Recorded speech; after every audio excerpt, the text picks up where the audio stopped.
નમસ્કાર દર્શક મિત્રો, પ્રાદેશિક ન્યૂઝમાં આપની સાથે હું પાર્થ વેલાણી।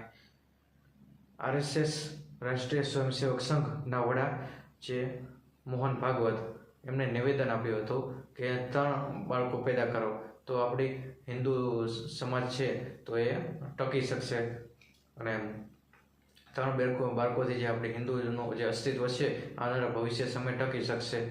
એમને સમાજ સામે અને હિન્દુ ધર્મ માટે જે આ વાત કરી એ તો સત્ય છે અને આપણે નકારી શકાય એમ નથી। અને 2:3 આ રેશિયો હોય તો 2:1 3 બાળકોનો તો સમાજ આવનાર ભવિષ્ય સામે પણ ટકી શકે છે। પરંતુ એની સામે બીજા પડકારો આપણે જોયા છે કે જે શહેરોમાં આઈવીએફના દવાખાનાના રાફડા ફાટી નીકળેલા છે, કારણ કે સ્ત્રીઓ બાળકો પેદા કરવા માટે સક્ષમ જ નથી રહી, કારણ કે પ્રદૂષિત હવા છે, પ્રદૂષિત પાણી છે, ખોરાક છે એ ઝેરી બની રહ્યો છે। ખોરાકમાં જે આપણે પકાવીએ છીએ અનાજ એ કેટલું ઝેરી છે, એમાં કેટલું ફર્ટિલાઇઝર હોય, દવાઓ હોય, એ કેટલી ઝેરી હોય। અને અનાજ કેવું હોય છે, પાણી છે તો પાણી પ્રદૂષિત થઈ ગયું છે, એ મિનરલ વોટરો અને એમાં જે પણ કેમિકલ નાખવામાં આવતા હોય ઠંડા કરવા માટે એ પ્રદૂષિત પાણી હોય। અને એ સિવાય આપણે પ્રદૂષિત હવાઓ છે, ઝેરી હવા, કારખાનાઓ હોય, કારખાનાઓ છે ઝેર રોકવામાં આવી રહ્યું હોય, ખોરાક હોય તો એને પણ ફ્રીજમાં રાખવાનો, બહાર ક્યાંક જમવા ગયા હોય તો એ ફ્રીજમાં રાખેલું હોય તો ગરમ કરીને આપી દેવાનું। દરરોજ ક્યાંક ને ક્યાંક નકલી વસ્તુઓ ઝડપાતી હોય છે, ક્યાંક નકલી ઘી પકડાય, નકલી તેલ પકડાય, એ સિવાય કે ખાદ્ય મસાલા હોય, તમામ વસ્તુઓ પકડાતી હોય એવા સમાચારો આપણે રોજે રોજ જોઈ રહ્યા છીએ।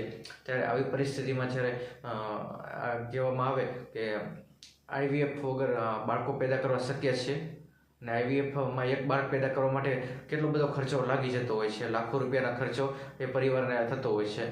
શું પરિવારને એટલી આવક છે ખરી એ ખર્ચો કરવા માટે સક્ષમ છે ખરી?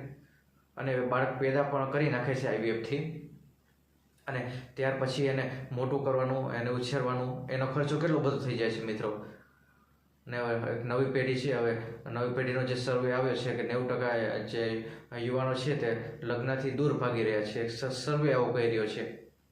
પણ એ સર્વેમાં આપણે નથી જોવું, પરંતુ 2:1 જે રાશિયો આપણે જોઈએ 3 બાળકો માટે, તો એક બાળક પેદા કરવું પણ એક માંડ થઈ શકતું હોય, એક પણ કેટલાને આઈવીએફ વગર થતું ના હોય, કેટલાને પણ એ તકલીફો હોય, શુક્રાણુ જે હોય એ પણ ઓછા હોય, આ વિવિધ સમસ્યા હોય, સ્ત્રી હોય તો એને પણ બીજ ના બનતા હોય, એવી તકલીફો હોય।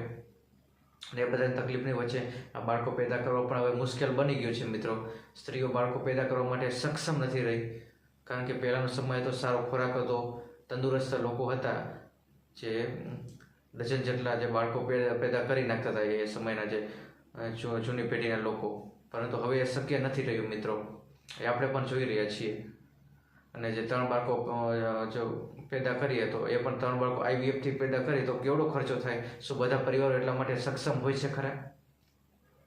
અને એક તો લગ્નની પણ સમસ્યા, યુવાનોને છોકરીઓ પણ નથી મળતી, યુવાનો પણ જે લગ્નથી વંચિત રહી જાય છે, 30 ઉપર થઈ ગયા હોય, 40 સુધી પહોંચી ગયા હોય તો પણ છોકરી ન મળતી હોય, હવે કોમન થઈ ગયું છે સમાજમાં। એ બધી પરિસ્થિતિની વચ્ચે બધું આપણે ગણતરી કરવા જઈએ તો પ્રશ્ન આમાં ઘણા બધા થઈ શકે એમ છે।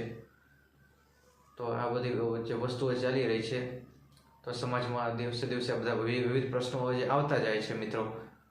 તો આના માટે આપણે શું વિચાર્યું છે, આવનારી પેઢી માટે શું આપણે આ બધા પ્રશ્નોનું નિરાકરણ કર્યું છે ખરું? કે સમાજ કેવી રીતે ટકી શકશે, સારો ખોરાક આપણે કેવી રીતે ઓર્ગેનિક કેવી રીતે ખાઈ શકીશું, હવાને પાણીને આપણે કેવી રીતે સારી બનાવી શકીશું, આઈવીએફ વગર બાળકો પેદા કેવી રીતે કરી શકશું? આટલા બધા આઈવીએફના દવાખાના ઉભરાઈ જતા હોય, એ કેમ ઉભરાઈ જાય છે મિત્રો, એની આપણે કલ્પના કરી છે ખરી? તો આ બધાના જવાબો આપણે જ્યારે મેળવીશું ત્યારે જ આપણે મોહન ભાગવતનું જે ભાષણ આપી રહ્યા છે તો એને ખરા અર્થમાં આપણે સાર્થક કરી શકીશું। બાકી તો એ બધું નકલી ઝેરી ખાવાનું છે અને બધું દરરોજ ખોટું પકડાઈ રહ્યા છે બધા લોકો, એ બધું ચાલવાનું જ છે, કારણ કે હવે લોકોને પૈસાનો મોહ છે, બીજું કાંઈ લાંબુ હવે નથી વિચારો। પૈસાની પાછળ એટલી બધી આંતરી દોટ મૂકી દીધી છે કે રૂપિયો જ આપણને સર્વસ્વ છે, રૂપિયો જ બધે દેખાય છે।